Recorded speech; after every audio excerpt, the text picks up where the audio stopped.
इस कार्यक्रम का शुभारंभ हुआ। भारत की ये शान है, देश की ये जान है, जहां इंडियन रेलवेज जो पूरे भारतवर्ष को अपनी पटरियों के द्वारा जोड़ती है। आप सभी का स्वागत है आज के इस विशेष समारोह में, जिसमें माननीय रेल मंत्री श्री सुरेश प्रभाकर प्रभु जी के हाथों 9 नई सुविधाओं का विस्तार होना है। आप वीडियो लिंक के द्वारा नई सुविधाओं का तोहफा हमें देने वाले हैं।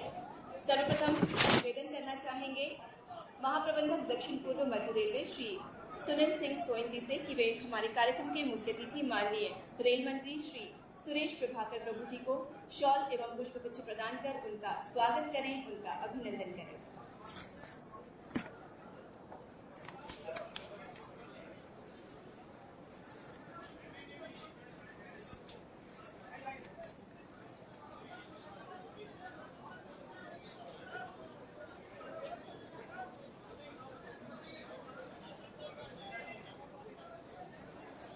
हमारे छत्तीसगढ़ के मुखिया डॉक्टर रमन सिंह जी का अभिनंदन महाप्रबंधक दक्षिण पूर्व मध्य रेलवे श्री एस सोइन जी के हाथों।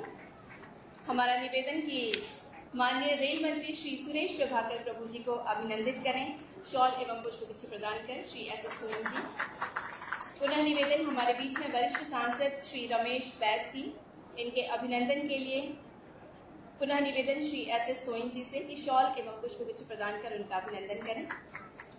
हमारे बीच हैं सांसद डॉक्टर भूषण लाल जांगड़े, महाप्रबंधक के हाथों शॉल एवं पुष्पगुच्छ द्वारा उनका अभिनंदन और स्वागत।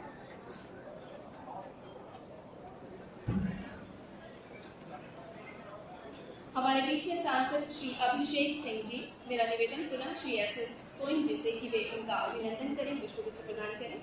हमारे बीच हैं श्रीमती छाया वर्मा सांसद। पुनः निवेदन श्री एस सोइन जी से कि शॉल एवं पुष्पगुच्छ प्रदान कर मैडम का अभिनंदन करें। इस मंच की शोभा बढ़ा रहे हैं सांसद श्री राम विचार नेताम जी। श्री एस सोइन जी से निवेदन कि वे उनका अभिनंदन करें, शॉल एवं पुष्पगुच्छ प्रदान कर। विधायक श्री श्रीचंद सुंदरानी जी के स्वागत के लिए पुनः निवेदन श्री एस सोइन जी से।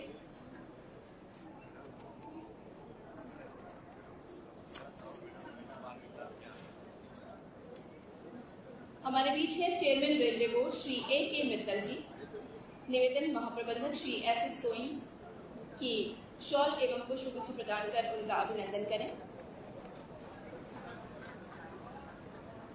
चीफ सेक्रेटरी श्री विवेक भाण जी, आप नहीं पधार सके हैं। हमारे बीच है सचिव छत्तीसगढ़ शासन श्री सुबोध सिंह जी। उनके अभिनंदन के लिए हमारा निवेदन श्री एस सोइन जी से कि वे उन्हें शॉल एवं पुष्पगुच्छ प्रदान करें।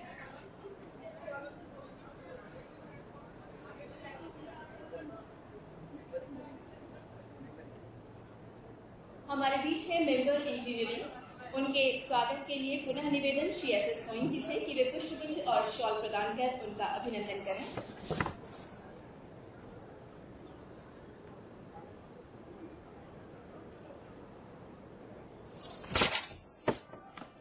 और स्वागत की इस श्रृंखला को हम यही विराम देते हैं, क्योंकि फूलों ने जो कहना था वो कह दिया और अब वे अपनी महक इन फिजाओं में, इन हवाओं में और आज जो नई सुविधाओं का तोहफा हमें मिला है उनके साथ फैलाते रहेंगे। इसी कामना के साथ स्वागत अभिभाषण के लिए हमारा निमंत्रण महाप्रबंधक दक्षिण पूर्व मध्य railway Shri Sunil Singh Soin ji.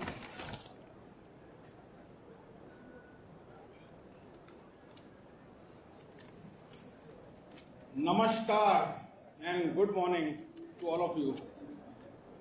Respected Shri Suresh Prabhu ji, Honorable Minister of Railways, respected Dr. Raman Singh ji, Honorable Chief Minister of Chhattisgarh, and all other distinguished dignitaries on the dais at Raipur, Durg, Rajnandgaon, Dongargarh, Bilaspur and at Kendri, members of Railway Board, my railway colleagues, state government officials, members of labor organizations, members of print and electronic media, ladies and gentlemen, I extend a warm welcome to one and all participating in the function.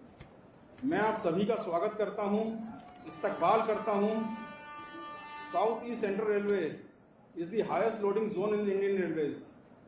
During 2016-17, South East Central Railway has loaded 178 million tons, which is about 16% of Indian Railways loading. The state of Chhattisgarh is contributing towards 70% loading of South East Central Railway. Indian Railways, South East Central Railway, along with the state of Chhattisgarh, is on the path of glory. I am happy that today Honorable MR, in presence of Honorable Chief Minister and other distinguished dignitaries, will lay down foundation stone for 228 kilometers, third line between Rajnandgaon to Nagpur, inaugurate new lifts and escalators at Raipur and Durg, new narrow gauge facilities at Kendri, Wi-Fi at Durg and Bilaspur, FOB at Dongargarh. Today, Honorable MR and other dignitaries will also flag off Durg Nizamuddin Humsafar Express. I am very grateful to Honorable MR, Honorable Chief Minister and other dignitaries for gracing the occasion. Once again, I extend warm welcome to all the guests on this occasion. And in the end, I would like to say, mantra for our railways, रुकना नहीं कभी हिम्मत हार के, सपने देखो सदा बहार के, रुकना नहीं कभी हिम्मत हार के, सपने देखो सदा बहार के, हर खुशी आएगी दामन में आपके, बस भरोसा रखो अपने आप पर। शुक्रिया।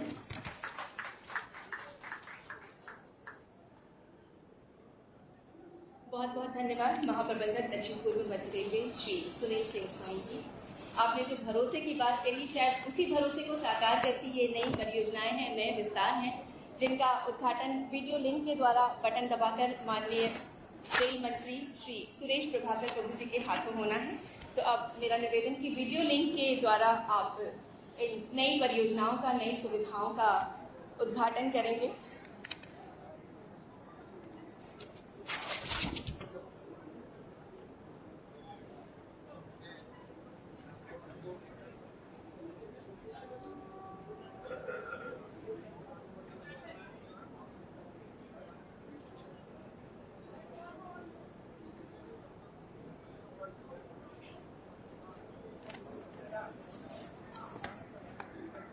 देखिए, हम एक ऐसे समय के साक्षी बनने जा रहे हैं जहां एक साथ नौ सुविधाओं का तोहफा हमें मिल रहा है।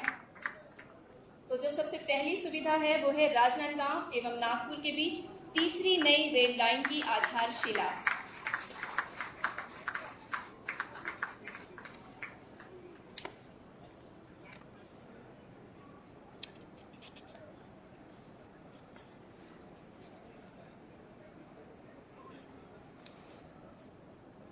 वीडियो लिंक के द्वारा बटन दबाकर इस आधारशिला को माननीय रेल मंत्री श्री सुरेश प्रभाकर प्रभु जी के हाथों किया जा रहा है।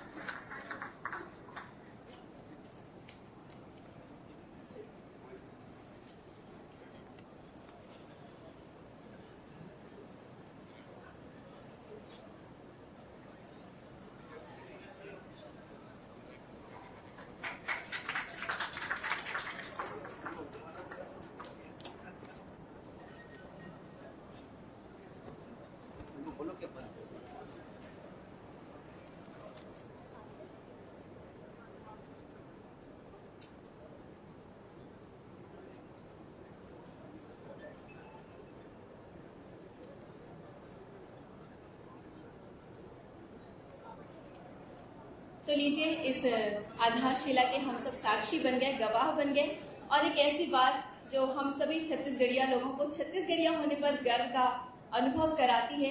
जितने भी लोग रेल से आते हैं, ज्यादातर हमसे मिलते हैं तो यही कहते पाए जाते हैं कि छत्तीसगढ़िया सबले बढ़िया, और इस सबले बढ़िया छत्तीसगढ़िया को यहाँ तक पहुँचाने का श्रेय जाता है हमारे मुख्यमंत्री माननीय डॉक्टर रमन सिंह जी को। मैं निवेदन करना चाहूंगी हमारे मुखिया डॉक्टर रमन सिंह जी से कि वे यहाँ आए और आपको सुनने के लिए हम सभी उत्सुक हैं। अपना उद्बोधन हम सभी के लिए है।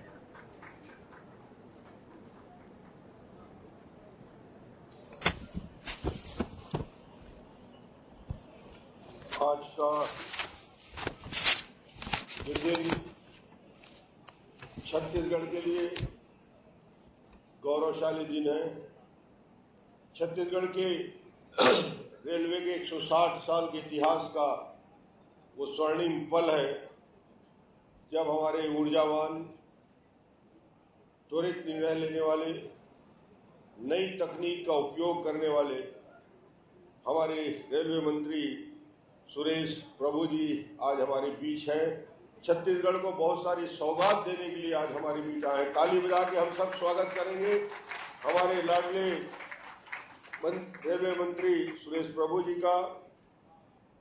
रायपुर के हमारे सांसद, रायपुर को जितनी सौगात मिल रही है, छत्तीसगढ़ को जितनी सौगात मिल रही है, उस सौगात के पीछे एक शख्स की सोच, उनका चिंतन और उनका लगातार प्रयास कि रायपुर को एक विशिष्ट पहचान दिलाने वाले हमारे सांसद रमेश बैस जी का प्रयास है कि आज इतनी बड़ी उपलब्धियां छत्तीसगढ़ को मिल रहा है। रमेश जी सतत यहाँ से लेकर लोकसभा और लोकसभा के साथ और सुरेश प्रभु जी के साथ तो इसलिए उनका विशेष संबंध है कि दोनों माननीय अटल बिहारी वाजपेयी जी के मंत्रिमंडल के न केवल साथी थे, बहुत अच्छे मित्र हैं। वो अपने सारे काम करा लेते, किसी को बोलने की जरूरत नहीं होती। और आज जो मिल रहा है, मैं रमेश जी को बहुत बहुत धन्यवाद दूंगा। ताली बजा के रमेश जी का स्वागत आप करिए कि उनकी सक्रियता हमारे बीच, हमारे लोकसभा के सांसद, राज्यसभा के सांसद, हमारे राष्ट्रीय अनुसूचित जनजाति मोर्चा के अध्यक्ष रामविचार नेताम जी उपस्थित हैं, मैं उनका हृदय से स्वागत करता हूं। हमारे सांसद भूषणलाल जांगरे जी का स्वागत करता हूं, सांसद अभिषेक सिंह जी का, सांसद श्रीमती छाया वर्मा जी का मैं स्वागत करता हूं और हमारी मंत्री रमशीला जी का स्वागत करता हूं कि आज जिन योजनाओं की शुरुआत हो रही है उसमें सबसे महत्वपूर्ण जिसका माननीय मंत्री जी ने वीडियो लिंक के माध्यम से जिसका इनॉग्रेशन अभी किया, ये अपने आप में एक इतिहास रचेगा। छत्तीसगढ़ रेलवे को एक नई दिशा देगा। ये फाउंडेशन स्टोन राजनांदगांव और नागपुर के बीच तीसरी लाइन का काम आज शुरुआत इसकी हो रही है। बहुत बड़ा प्रोजेक्ट है। जितना ट्रैफिक है इस लाइन पे, जितना रायपुर और नागपुर के बीच और हिंदुस्तान के अन्य राज्यों से कनेक्टिविटी होनी है, 2 लाइन पर्याप्त नहीं था। एक बड़ी कनेक्टिविटी रेलवे के न केवल इनकम के दृष्टि से बल्कि परिवहन के दृष्टि से और बढ़ते हुए छत्तीसगढ़ और राजनांदगांव, इसके दृष्टि से बहुत उपयोग इसका होगा। मैं इसके लिए माननीय मंत्री जी को बधाई दूंगा। आज 2 लिफ्ट रायपुर स्टेशन में 2-3 और PF 5-6 में हो रहा है। इसकी बहुत आवश्यकता थी इस लिफ्ट की, बहुत दिनों से हमारा इंतजार था। आज इसका विधिवत प्रारंभ किया गया। 2 अप एंड डाउन में एक्सीलेटर जिसमें रायपुर स्टेशन और गुढ़ियारी के अंदर जो शुरू हो रहा है, इसके साथ ही साथ न्यू एनर्जी मेंटेनेंस फैसिलिटी केंद्रीय के लिए किया गया। 3 लिफ्ट इन दुर्ग स्टेशन। आज मैं दुर्ग वासियों को यहाँ से बहुत बहुत बधाई देना चाहता हूँ। 30,000 से ज्यादा पैसेंजर यहाँ रहते हैं, 30 गाड़ियां लगातार आती है। अपने आप में दुर्ग एक रायपुर का, छत्तीसगढ़ का एक ऐसा स्थान है जहाँ ये नई फैसिलिटी आज प्रोवाइड हो रही है। 3 लिफ्ट हाई स्पीड वाईफाई इन दुर्ग। मैं दुर्ग वासियों को, पैसेंजर सवारी वहाँ सफर करने वाले यात्रियों को ये वाईफाई सुविधा दुर्ग में प्रारंभ हो गई है। इसके लिए मैं यहीं से आप सभी को बधाई देता हूँ। जो हाई स्पीड वाईफाई होगा, हाई स्पीड वाईफाई बिलासपुर के लिए, बिलासपुर के सभी साथियों को, यात्रा करने वालों को मैं बहुत बहुत बधाई दूंगा। हाई स्पीड वाईफाई सुविधा बिलासपुर में आज शुरू हो रही है। FOB इन डोंगरगढ़ स्टेशन, ये अपने आप में बहुत सारे महत्वपूर्ण मुकाम हैं।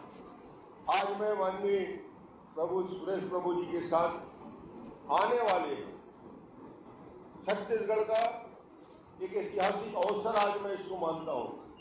जब हम बात कर रहे थे 160 साल रेलवे के इतिहास में 2017 तक 1290 किलोमीटर रेलवे लाइन का विस्तार हुआ है। हमारी महत्वाकांक्षी योजना जिसे सुरेश प्रभु जी और इस देश के प्रधानमंत्री नरेंद्र मोदी जी पूरा करेंगे, हमारा लक्ष्य है आने वाले 10 साल में, यदि हमने 160 साल में 1280 किलोमीटर रेलवे का विस्तार किया तो आने वाले 10 साल में 1300 किलोमीटर नए रेलवे लाइन का विस्तार करेंगे। आज उसके लिए आज चेयरमैन साहब भी आए हैं, उनकी उपस्थिति में, रायपुर के हमारे जीएम की उपस्थिति में, आज हमारे वरिष्ठ अधिकारी, चीफ सेक्रेटरी और सभी अधिकारियों की उपस्थिति में हम बैठे थे। 4 रेलवे के बड़े प्रोजेक्ट, और उस प्रोजेक्ट में क्या क्या प्रोग्रेस हो सकता है, कैसे उसके फाइनेंशियल क्लोजर के लिए हम बैंक के साथ, माननीय प्रभु जी ने आज ही कहा कि जितने भी बैंकर्स हैं उनके साथ तत्काल मीटिंग किया जाए। ज्वाइंट वेंचर कंपनी जो बना है, बन के तैयार हुआ है, और उसमें अलग अलग पार्टनर के साथ उनकी भागीदारी हो जाए, और उनका लक्ष्य है कि आने वाले 1-2 महीने में फाइनेंशियल बैंक से बात करके और इन प्रोजेक्ट में 4 प्रोजेक्ट में काम शुरू हो जाए, ताकि 2020 और 22 की जो कल्पना है, माननीय प्रधानमंत्री ने कहा है 2022 आजादी के 75 वर्ष पूरे होंगे।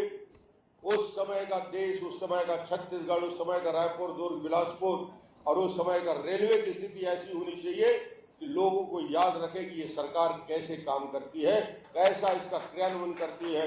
ये मोदी जी के नेतृत्व में, सुरेश प्रभु जी के नेतृत्व में उस रफ्तार को आज अपनी भाषण में बोल रहे थे। जितना एक दिन में रेलवे की पटरी का विस्तार अभी हम करते हैं, उसको हम 3 गुना बढ़ाना चाहते हैं। अद्भुत बड़ा प्रोजेक्ट उनके दिमाग में कि हर दिन नए रेलवे का विस्तार कैसे हो, उसको मल्टीप्लाई कैसे कर सकते हैं, एक सोच। और उस दृष्टि से, और ऐसा रेलवे मंत्री तो मैंने नहीं देखा आज तक, इतनी मैंने लंबे समय दिल्ली से लेकर यहाँ था, ट्विटर पे यदि उनको कुछ मैसेज कर दिया जाए तो उस पैसेंजर के उतरते ही समाधान हो जाता है। ये एक्टिविटी, उन्हें जानकारी मिले और वो पैसेंजर अपने अगले स्टेशन में उतरने के पहले उसका समाधान हो जाता है, खाने के गुणवत्ता में सुधार आता है। रेलवे के पैसेंजर के लिए एक बेहतर सुविधा होती है। अभी किरंदुल से लेकर केके का जो रेलवे की एक नए बोगी के साथ, ऐसा बोगी जैसे स्विट्जरलैंड में आप पहाड़ को देखते हुए कांच के लगे हुए बोगी में बैठ के शुरुआत करते हैं, तो जो घाटी है, कौन सी घाटी, आपको उस ट्रेन में इतने बड़े संख्या में पैसेंजर आएंगे, उस पूरी घाटी और इतने टनल है, इतना शानदार है कि लोग अब स्विट्जरलैंड जाना पसंद नहीं करेंगे, उस घाटी का यात्रा करेंगे। पूरे कांच का शानदार बोगी बना के उसका विस्तार किया है। मैं आज कुछ मांग के बारे में नहीं कहना चाहता, क्योंकि मांगने की जरूरत सुरेश प्रभु जी से नहीं है, मगर जिस विधानसभा का मैं हूं, उस विधानसभा की 2 बात कर दो, मैंने पूरे प्रदेश की बात कर दी। गुड स्टेट का शिफ्टिंग का और डोंगरगढ़ रेलवे स्टेशन सौंदर्यीकरण, और छत्तीसगढ़ के जो कनेक्टिविटी, इंटर स्टेट कनेक्टिविटी को बढ़ाना है। जैसे अंबिकापुर को हम झारखंड से और जोड़ना चाहते हैं, हम बस्तर की कनेक्टिविटी को और बेहतर करना चाहते हैं, दुर्ग और रायपुर से और नए रेलवे का विस्तार और सुविधा चाहते हैं। मगर वो सारी चीजें मैंने उनको लिख कर दे दी है। सारे प्रस्ताव रमेश जी ने, रामविचार नेताम जी ने, छाया जी ने अपने प्रस्ताव दे दिए हैं। मैं समझता हूं कि उन प्रस्तावों पर विचार करके उसका निराकरण करेंगे। मैं आज सिर्फ धन्यवाद देने खड़ा हूं। इतनी सारी सौगातें लेकर आप आए हैं, ऐसे ही आप आते रहिए। और हम चाहेंगे कि छत्तीसगढ़ में जो रेलवे की आपकी हमारी कल्पना है, क्योंकि बिलासपुर सबसे ज्यादा कमाई करने वाला हमारा बिलासपुर का रेलवे जोन है, तो हम जब इतनी कमाई करते हैं तो थोड़ा ज्यादा हिस्सा छत्तीसगढ़ का तो बनता ही है। इसलिए सुरेश जी को यही आग्रह कि जो प्रपोजल दिए गए हैं इंटर स्टेट कनेक्टिविटी के, उसको भी आगे बढ़ाएं। बहुत बहुत धन्यवाद।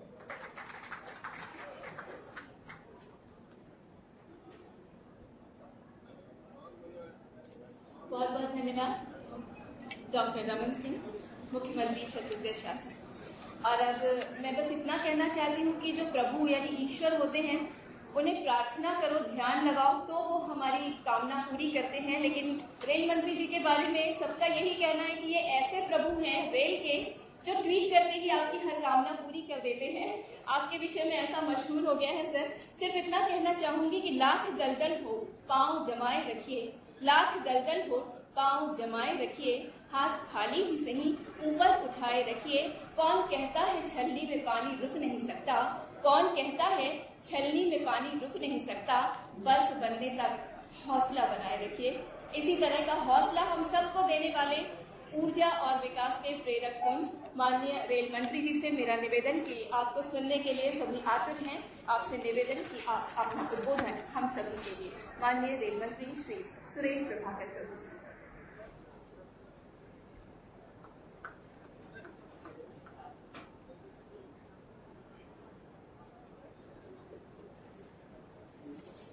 मेरे बहुत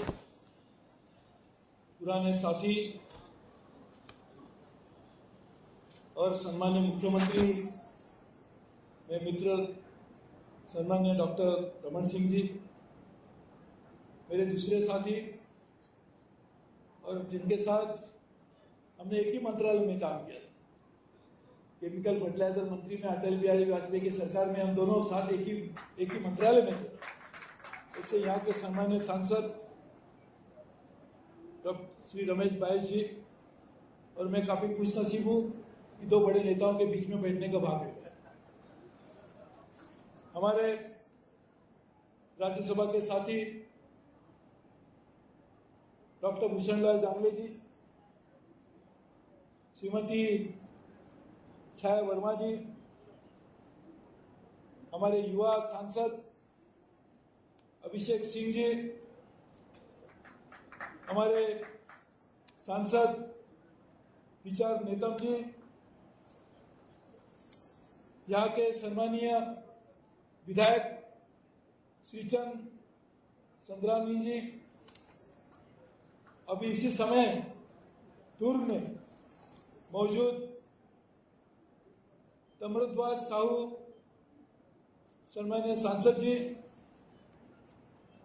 अरुण वोरा विधायक जी, श्रीमती चंद्रकार दुर्ग की सम्मानीय महापौर, हमारे एक लोकसभा के साथी फिलहाल रांजनगांव स्टेशन पे है, नाना भाऊ पाटोले जी सांसद जी। उसी तरह से आज उसी स्टेशन पे मौजूद विधायक चरण वाघमारे जी, दलेश्वर सिंह साहू जी, विधायक मधुसूदन यादव जी, सम्मान्य महापौर, और डोंगरगांव में श्रीमती सरोजिनी बंजारे विधायक जी, बिलासपुर में लक्ष्मण लाल साहू जो हमारे मेंबर राज्यसभा के हैं, किशोर राय जी बिलासपुर के सम्मानीय महापौर, और केंद्रीय में धर्मेंद्र साहू यहाँ के हमारे विधायक।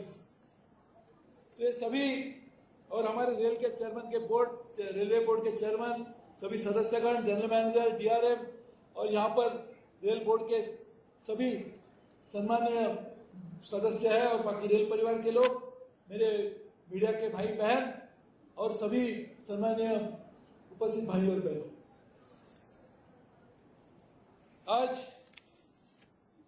कुछ समय में हम लोग छत्तीसगढ़ में पहली बार रेल सप्ताह का आयोजन करने वाले हैं। रेल सप्ताह हर साल अलग अलग राज्यों में होता है और खास करके जो मंत्री होते हैं वो हमेशा स्वाभाविक है, वो सोचते हैं कि अपने राज्य में होना चाहिए, हमारे चुनाव क्षेत्र में होगा तो ज़्यादा अच्छा है, घर के बगल में होगा तो और भी अच्छा है। लेकिन हमने इस बात को तय किया कि मेरा मंत्री बनने के बाद तीसरा रेल सप्ताह है। सबसे पहला रेल सप्ताह हमने किया था आसाम, दूसरा रेल सप्ताह किया था ओडिशा और तीसरा रेल सप्ताह भी छत्तीसगढ़ में हुआ। उसकी वजह यह है कि यह जगह पर कभी भी रेल सप्ताह नहीं हुआ। आसाम ऐसा राज्य है, पूर्वोत्तर भारत का है, वहाँ पे नॉर्थ ईस्ट में हमारी भावनिक संबंध और ज़्यादा दृढ़ होने की जरूरत है। ओडिशा छत्तीसगढ़ ऐसे दो राज्य है जहां से ज्यादा विकास करने की बहुत बड़ी क्षमता है, वो बढ़ाने के लिए काम करने की जरूरत है। और ऐसे एक जनप्रिय और सही माने में लोगों में रहकर लोगों का काम करने वाले, देश की सभी राज्य की सभी समस्याओं को, जिस तरह से हमारे प्रधानमंत्री देश की समस्याओं को दूर करने के लिए कोशिश करे, उस तरह से काम करने वाले एक अच्छे मुख्यमंत्री आपको मिले हैं। इसीलिए हम लोगों ने तय किया कि ये का सप्ताह इस राज्य में होना चाहिए। हमारे सम्मानीय बाल कल्याण मंत्री जी भी यहाँ पर मौजूद है, उसका नाम लेना मैं भूल गया था। और इसी तरह से आज ये सप्ताह होने वाला है और ऐसे मौके पर मुझे खुशी है कि हम लोगों ने कुछ परियोजनाओं की शुरुआत करने का मौका हमें मिला। इसके लिए आप सबको मैं धन्यवाद देता हूँ। हमारा विश्वास है कि छत्तीसगढ़ जैसा राज्य सही माने में पूरे देश में सबसे विकसित राज्य बन सकता है, क्योंकि भगवान ने, प्रकृति ने छत्तीसगढ़ को भर भर के दिया है।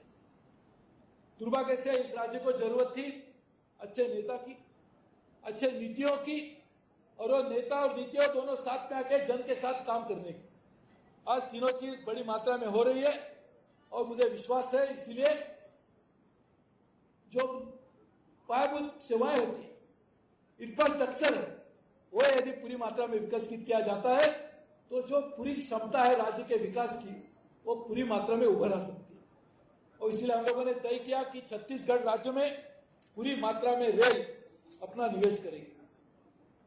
सबसे पहले 2009 से लेकर 2014 तक पिछले 5 साल जब यूपीए की सरकार थी, छत्तीसगढ़ में हर साल 311 करोड़ रुपया ऑन एन एवरेज दिया जाता था। 311 करोड़ रुपया रेल बजट से छत्तीसगढ़ को मिलता था। नरेंद्र मोदी जी की सरकार आई और 214, 15, 16, 17 में हम लोगों ने उसको बढ़ाकर 1668 करोड़ रुपया, यानी 300 करोड़ रुपया बढ़कर करीबन 1200 करोड़ के आसपास हुआ। लेकिन हम समझते हैं कि यह भी पर्याप्त नहीं है, क्योंकि इतने दशकों से छत्तीसगढ़ वैसे राज्य तो नया बना, लेकिन जितने दशकों से यहाँ पर जो निवेश करने की जरूरत थी नहीं हुआ। इसीलिए हम लोगों ने तय किया 17-18 में हम लोगों ने छत्तीसगढ़ के लिए 3676 करोड़ रुपए का निवेश करने का फैसला किया। 3676 करोड़। इसका मतलब यदि हम हमारी यूपीए के सरकार 5 साल की एवरेज लेते हैं तो उसमें करीबन 1080% ज्यादा निवेश छत्तीसगढ़ में सिर्फ 1 साल में करने के लिए हम लोगों ने प्रावधान किया। और उससे भी हटकर, जैसे अभी सम्माननीय प्रधानमंत्री मुख्यमंत्री जी बता रहे थे, हम लोगों ने छत्तीसगढ़ और रेल के साथ में जो समझौता किया, नई कंपनी बनाई है, उससे तहत और बड़ी परियोजनाएं शुरू की जाएगी। आज भी राज्य में करीबन 24,000 करोड़ रुपए की परियोजना चल रही है, लेकिन इसके साथ साथ और भी बड़ी परियोजनाएं जो शुरू की जाएगी और उसकी पूरी लागत मुझे लगता है और कुछ हजारों करोड़ों में होगी। आज हम ये चाहते हैं कि छत्तीसगढ़ में बड़ी मात्रा में खनिज धन है। हमारे मेंबर ट्रैफिक यहाँ पर मौजूद है, उनके लिए it will be music to your ears. ये जॉइंट वेंचर प्रोजेक्ट जो हम बनाने वाले हैं, इसमें आज जो ट्रैफिक आपके पास आता है उसमें कम से कम 2.5 टाइम्स ट्रैफिक लाने के लिए भी काम करें। और उसमें के 90% जो खनिज है, कोल होगा, आयरन ओर होगा, इस तरह से खनिज होंगे, वो 90% स्टेट के बाहर जाएंगे। यानी उसका मतलब स्टेट में आपको तो जॉइंट वेंचर से तो सुविधा मिलेगी, लेकिन आगे का पूरा ट्रैफिक रेल को मिलेगा। इससे रेल को भी लाभ होगा, छत्तीसगढ़ को भी लाभ होगा, जनता को भी लाभ होगा, देश को भी लाभ होगा। यदि हमारी सही माने में नरेंद्र मोदी जी का जो मिशन है कि मेक इन इंडिया करना है, तो मेक इन इंडिया करने के लिए क्या चाहिए? स्टील चाहिए। स्टील के बिना तो मेक इन इंडिया हो ही नहीं सकते। ये जो ट्रेन आप दिखाई दे रहे, ये भी स्टील से बनी है, एल्यूमिनियम से बन सकती है। हमारे जो माइक है वो स्टील से बना गया है। या का एयर कंडीशनर इक्विपमेंट दिखते हो तो वो भी, इसमें भी कहीं ना कहीं तो स्टील लगाया जाता है।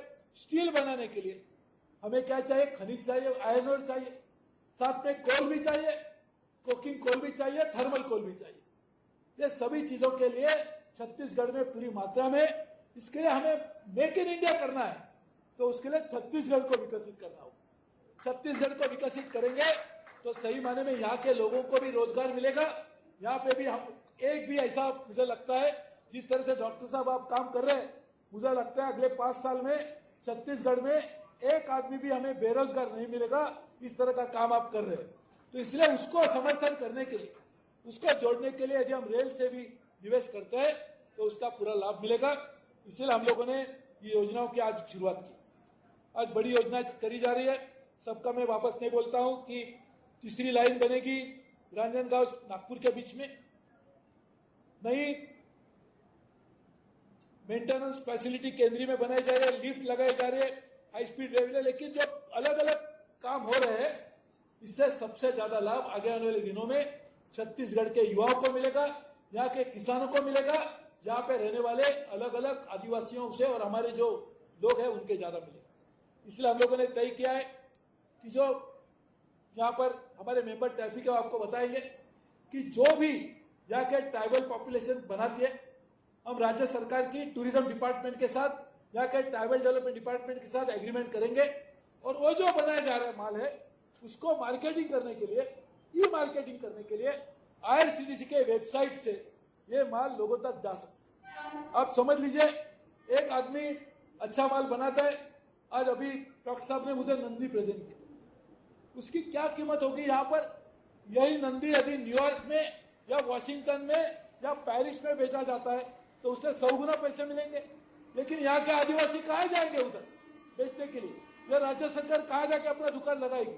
लेकिन अभी ई मार्केटिंग के तहत ये बात बिल्कुल संभव है और इसीलिए ये करने के लिए हम लोगों ने तय किया। साथ ही में यहाँ के जो सेल्फ हेल्प ग्रुप है वो यदि अच्छा खान पान सेवा बनाते हैं तो उसके लिए भी हम लोग ई कैटरिंग के तहत उनको भी देंगे। यह योजना हमने शुरू भी किया, बहुत ही लोकप्रिय भी बन गई है क्योंकि लोग इस तरह का खाना खाना भी चाहते हैं। होममेड फूड लोगों को पसंद भी आता है, लेकिन मिलने के लिए रेल में यदि सुविधा दी जाती है तो महिलाओं के लिए, महिला कल्याण मंत्री भी है, महिलाओं के लिए भी अपने घर में बैठ के काम मिलेगा और यात्रियों को अच्छा खाना मिलेगा, रेल को अच्छा सेवा देने का एक मौका भी मिलेगा। उसी तरह से हम लोगों ने तय किया है कि छत्तीसगढ़ में हम लोग रेल का एक मिशन है कि 5 करोड़ पेड़ हम हमारे रेल के पटरी के किनारे लगाने वाले। इसलिए हमने राज्य सरकारों को अपील की।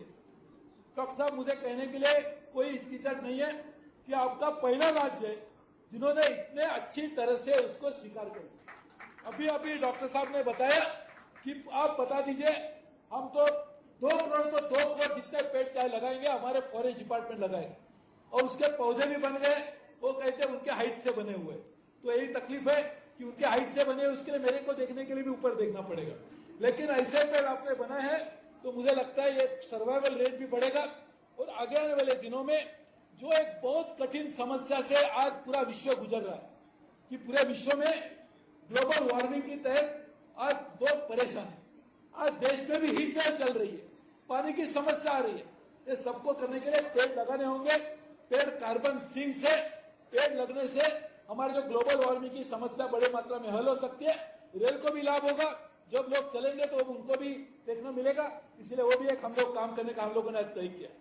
साथ ही में हमने तय किया था कि रेल तो पूरे देश में घूमती है, हर जगह पर बड़ी मात्रा में रेल के पास जमीन भी है, तो वहां पर पानी की समस्या जो आती है, रेल को भी बहुत पानी लगता है, तो इसके लिए जो पुरानी हमारी वाटर बॉडीज थी हम लोगों ने रिस्टोर करने का फैसला किया और हमने रिस्टोर भी कर दिया। साथ ही में आज हमने फैसला किया है कि जहां जहां पर मनरेगा के तहत पानी लगाने के लिए और रिस्टोर करने के लिए, नए बनाने के लिए भी हम लोग मिलकर काम करेंगे। और मुझे लगता है इस तरह से हम लोग काम करेंगे तो रेल का तो विकास होगा ही, राज्य का भी होगा ही, लेकिन देश का जो विकास होगा वो हम उसका अनुमान भी नहीं कर सकते। इसके लिए हमारे प्रधानमंत्री जो चाहते हैं कि रेल देश बढ़ना चाहिए, इसके लिए हम लोगों ने तय किया कि रेल बढ़े देश बढ़े, रेल बढ़ेगी तो देश बढ़ेगा ही, और देश बढ़ने के लिए रेल बढ़ना भी बहुत आवश्यक है। और वो करने के लिए भी जब तक राज्य सरकार और केंद्र सरकार हाथ मिलाकर काम नहीं करती तब तक ये काम नहीं होगा। हम आज हमारी मीटिंग हुई तो एक इस तरह का कोई माहौल नहीं था, कोई अंदाजा भी नहीं कर सकते थे कि रेल के अधिकारी कौन है और राज्य के अधिकारी कौन है, क्योंकि दोनों एक ही मतलब बात कर रहे थे। दोनों का मकसद भी है ये। यदि हम इस तरह से काम करेंगे तो मुझे लगता है पूरी मात्रा में हमारे प्रधानमंत्री जी का जो सपना पूरे करने में हम सब लोग कामयाब रहेंगे। आज हमने ये भी तय किया है कि छत्तीसगढ़ में ऐसे 7 अलग अलग स्टेशन है जिसको एयरपोर्ट से भी अच्छा बनाने के लिए हम लोगों ने काम करने की शुरुआत की। आज मुझे कहने के लिए खुशी है कि राज्य सरकार और रेल दोनों मिलकर ये 7 स्टेशनों का विकास करने के लिए जल्द से जल्द कदम उठाएंगे। यहाँ के उनके मुख्य सचिव सब अधिकारियों ने भी ये किया कि हम लोग उसका पूरी मात्रा में काम करके काम करेंगे। तो उसके भी मैं आपको धन्यवाद देता हूँ और ये जल्द से जल्द आम आदमी को अच्छी सुविधा मिलेगी, रेल को नई आमदनी होगी और एक शहर को भी एक अच्छा आइकॉनिक नया स्ट्रक्चर मिलेगा। हमने ये भी तय किया है कि जो वेस्ट टू एनर्जी से हम लोगों ने तय किया कि ज़्यादा से ज़्यादा बनने चाहिए। ये कूड़ा कचरा आता है, लोगों को तकलीफ होती है, लेकिन ये कूड़ा कचरे को हम लोग सही माने में वेस्ट में परिवर्तन कर सकते हैं। लेकिन रेल में लोग कहते हैं बहुत कूड़ा कचरा होता है, लेकिन फिर भी कितना होगा? तो जहाँ के जो शहर है, जैसे रायपुर शहर है, बिलासपुर शहर है, दुर्ग शहर है, यहाँ पे अलग अलग लोग जो कूड़ा कचरा बनाएंगे, उससे वहाँ की म्यूनिसिपल कॉर्पोरेशन और रेल दोनों मिलके वेस्ट टू एनर्जी बनाने के लिए साथ में काम करेगी। तो इसलिए मैं ये सभी चीज़ों को साथ में काम करने का फैसला करने के लिए सम्माननीय मुख्यमंत्री, उनके सभी सहयोगियों को बहुत बहुत धन्यवाद देता हूँ और आपको सभी छत्तीसगढ़ की जनता को भी धन्यवाद देता हूँ कि बहुत अच्छे सांसद आप लोगों ने हमारे पार्लियामेंट में भेजे। वो तो मुझे थोड़ी तकलीफ ज़्यादा देते हैं क्योंकि छत्तीसगढ़ के लिए लड़ते रहते हैं, लेकिन वो जो इस तरह से काम करने वाले सांसद होंगे, इस तरह के काम करने वाले सम्माननीय मुख्यमंत्री होंगे, तो मुझे लगता है छत्तीसगढ़ का विकास जिस तेजी से हो रहा है उससे भी 10 गुना ताज़ा तेजी से होगा। वो करने के लिए भी आप सबको धन्यवाद देता हूँ। रमेश जी और जैसे का डॉक्टर साहब दोनों हमारे पुराने साथी रह चुके हैं, इसके लिए दोनों को मिलने का मौका भी मिला, इसके लिए भी धन्यवाद देता हूँ। बहुत बहुत धन्यवाद। जय हिंद, जय छत्तीसगढ़।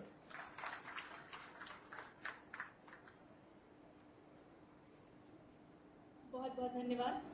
अभी आपने सुना माननीय रेल मंत्री श्री सुरेश प्रभाकर प्रभु जी को, और अब वो अहम घड़ी आ चुकी है जहां नवी जो सुविधा है उसका विस्तार होना है। जी हाँ, हमारे मुख्य अतिथि माननीय रेल मंत्री जी के हाथों दुर्ग निजामुद्दीन दुर्ग हमसफर द्विसाप्ताहिक एक्सप्रेस को हरी झंडी दिखाकर दुर्ग से रवाना किया जाएगा। ये ट्रेन दुर्ग से चलेगी।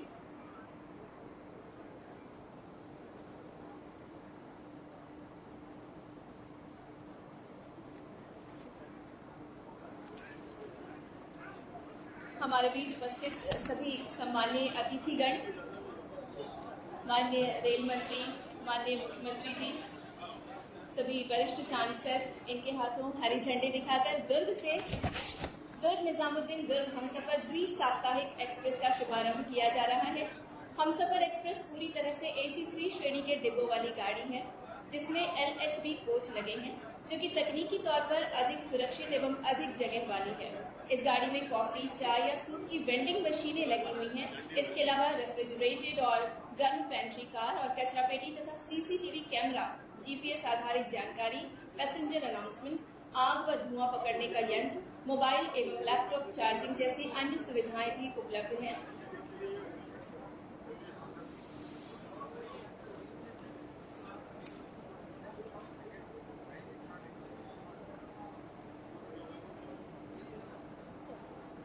नहीं, ये नहीं।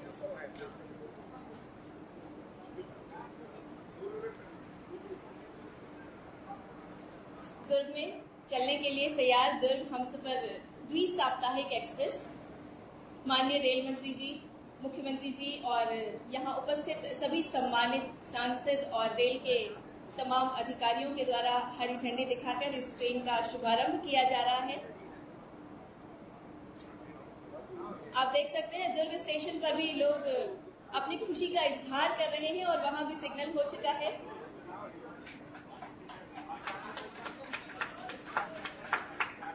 एक नई रेल दुर्ग निजामुद्दीन दुर्ग हमसफर द्विसाप्ताहिक एक्सप्रेस 2286 2286 इसका शुभारंभ हो चुका।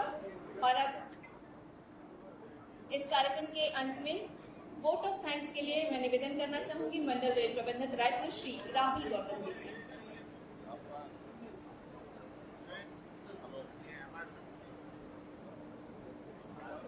Good afternoon everybody.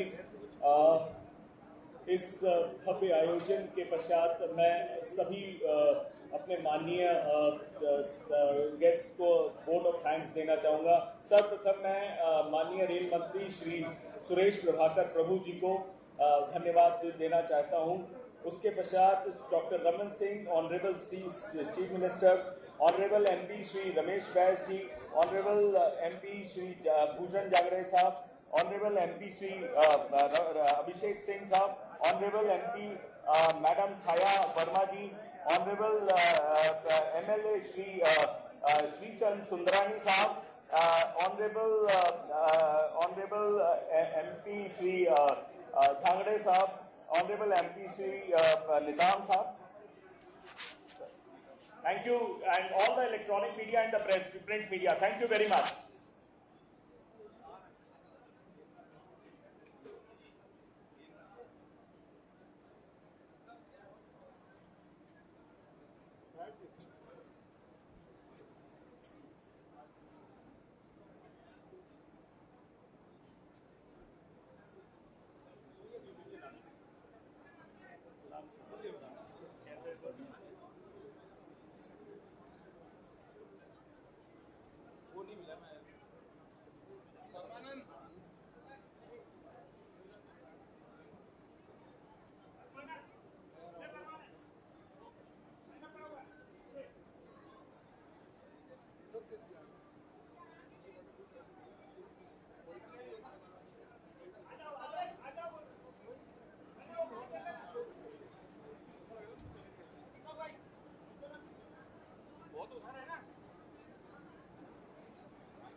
सर आप तो भूल ही गए हमको। सर